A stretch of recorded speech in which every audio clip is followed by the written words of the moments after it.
Hello everyone, Rox here. Thanks for joining me on my Friday weekly vlog that I'm going to be doing from now on. This is a chance for me to have a face cam with you guys and basically answer all you guys' questions and share a lot of more the things that you guys want to know about me, and this is an opportunity for you guys to ask me questions and I'll get to share with you. My first video, I wanted to make it about the game capture that I use to capture all of my gaming. A lot of you guys have asked me, how did I get started and what is the equipment that I use? Now, I was going to make a whole video, you know, kind of explain the whole thing, but I decided to break them up into segments. And I wanted to share with you that the one that I want to get started on, the first one, is actually the game capture. Probably a lot of you guys think that I use the Elgato, and no, that's not it. When I first started, I was using this capture device that basically it was meant to transfer videotape to DVD. I had a whole bunch of videotapes, you know, family videos that I wanted to transfer to DVD, and somehow, I don't even know how, I found out that I could use that same device to capture digital images of video while playing. Except that it wasn't the best device. It recorded on 480p, which basically meant that I had like a you know, kind of a square image, and the image wasn't all that sharp either. So I eventually upgraded, and I ended up getting the Avermedia capture game capture, which is the first one, and that one only had component cables, and it worked great. But the one I really want to talk to you guys about, the one I'm using now, the one I want to share with you, is called the Avermedia Game Capture HD2, and that's this device right here. I want to show you how this thing works because I want to make sure that if you guys decide to get this, that this is actually the right device for you to get. Now, this one works for me because of the game style and the video types that I put out. Let me tell you right off the bat, you cannot use this if you want to put Twitch videos on Twitch. This is not the device for that. This device is mainly for recording your gameplay as you play. It's not for transferring video here and there. So let me tell you the specs about this thing and how this thing works, and if you guys want to actually get this. But so let me start off with the actually the front face right here. Now, this comes with a USB connector. This is to connect your hard drive, or to actually plug in a USB cable to connect it to your computer or laptop, so that you can transfer the images and edit your images over on your editing software on your computer or laptop. And one of the special things that I really like about the Avermedia is that it comes with inputs for your microphone and your headset, which means that if you like to do commentary while you play the game, this is perfect. You plug in your, let's say, your microphone onto this thing and you start playing the game, it'll record it live. So once you don't have to worry about syncing the video. If you're recording the video and then using an external software in order to record your voice, you don't have to worry about it with this device. You just plug it in. Now, there's also, let me tell you that there's also a what am I thinking of? There's also an audio volume for both game chat and audio. So you're gonna have to adjust that to see which one is perfect. I think when I first started, the game was just way too loud, and it kind of sometimes it would overdrive my commentary. But I have finally adjusted it to where it's perfect, where you can hear the game, but more clearly you can hear my commentary during the gameplay. I've used this for 2 years now, and I also record all of my gameplay with this thing. Now, let me explain how this thing actually works. It works very different from the Elgato one, and I've always was looking for videos. How are these things too different? Well, I'm going to tell you how this one records.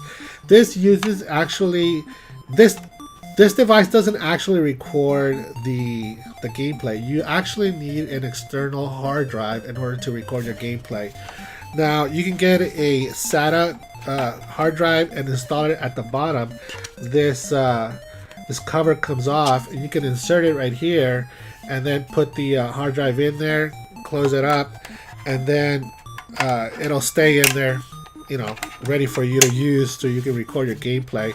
And then you just plug in your USB connector cable here and then transfer it over to your laptop.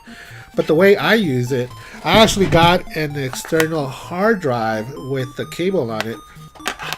And what I do, I actually just plug it in here, and instead of recording the gameplay into the hard drive at the bottom, I just immediately put it into this one, and this becomes portable, and I can move it anywhere I want. It's just a lot easier for me to do. Now, you guys can look these up and see how much these things cost online. They go from like $70 to $100, $200, depending on how much space you're looking for.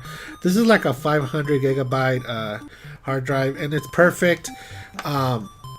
When I record an entire gameplay, I use it to record this thing, but I also make small files. Let me tell you about that too. Depending on your computer and the software, I usually record around 30 minutes of gameplay, and then I stop and then I restart it again to record a new file. That can be a little sort of annoying sometimes, or sometimes distracting when you're keeping an eye on the clock, because sometimes if you record, let's say, an hour's worth or 2 hours of gameplay, and you want to do playback, it'll start to glitch. You know, it'll start to like lag. You'll notice it when, depending on how fast your laptop or your computer is. Mine, I'll get into the specs of my laptop, but it's a decent laptop. It's an i5, and well, at least it's got an i5 processor, and it does the job as long as I keep the files short. But which is fine, because I don't like putting long videos. I like to cut them up, because the attention span of viewers is actually a lot smaller than you might think.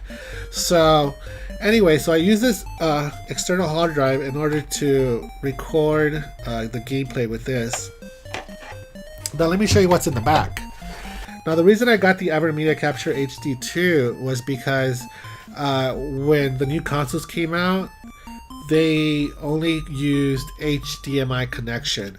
They didn't use component connections. Now, I had the first game capture from Avermedia, and it worked beautifully, but they used component connectors, and unfortunately the new systems don't. So I had to upgrade with a new game capture, and since I trusted Avermedia, since the first one worked so well, I decided to get the second one. And dude, like I said, it works very well. But here's what the back looks like. It's got an HDMI entrance and one output. Also a LAN.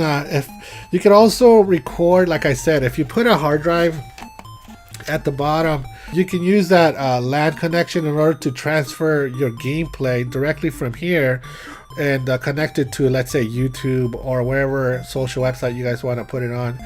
Now this thing does use a separate AC power source, so it's right next to the LAN. And also, like I said, if you still want to use component connections, it does come with that option. But believe me, once you start using HDMI, you don't even use those connections anymore. But yeah, this is a really good device for starting out. I use it a lot. Like I said, I record a lot of my gameplay on this thing, and it works really good. I don't know what else to tell you other than it's really easy to use.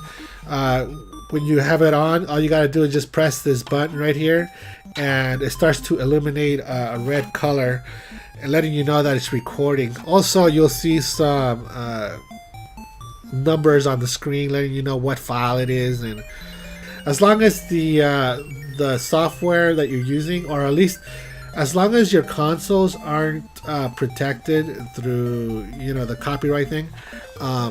Let's say you open an app, like this happens quite a bit sometimes. When I open up my Netflix app and I have this thing on, it'll actually disable this from me recording any images from whatever program I'll be watching on Netflix. But so in order for me to start using this again, I have to actually shut down the Xbox One or the PS4, and then also reboot this, turn it on without that app running, and it'll start working again. That's only one of the negative things about this, but it does it obviously to protect the copyright of the video you'll be watching. But it works just fine. It doesn't block any of the video gameplay that you'll be recording. Now, one of the cool things about the Avermedia is that it comes with its own remote control. Here it is. It's a small little remote, and I don't actually need to lean over and press the record button on the thing. I could actually just press it from right here, or from a distance when I'm just laying back, and then just, you know, click on it and it'll start recording. I can also watch playback and delete. This is mostly where all your functions are going to be in order to operate the Avermedia Game Capture 2. It's right here on this remote control. And I actually wrapped it up from with its original plastic packing. It's just a habit that I picked up from my parents. They kept us from ruining the remote control, so that I always wrapped them up in plastic, and it's just a habit that I never got rid of. But it also keeps it all nice and clean in there too. But yeah, I hope you guys found this video useful. Like I said, if you guys have any more questions about the Avermedia Game Capture 2, it is a good device. It works very good for me. The other thing I think I forgot to tell you is that this thing advertises that I can record in 1080p, but you have to download the firmware from the website, and that's what the LAN is for. You know, also just plug it in there and update the firmware.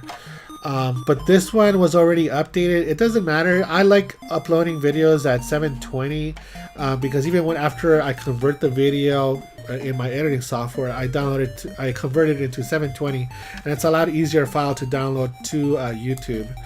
So yeah, that's pretty much it, man. If you guys have any questions about the Avermedia 2, like I said, just leave it in the comments below, and I'll happy to answer it for you guys. Anyways, that's my first vlog. I hope you guys like these Friday videos I'll be putting up. If you have any other questions, let me know, and I'll see you guys next time.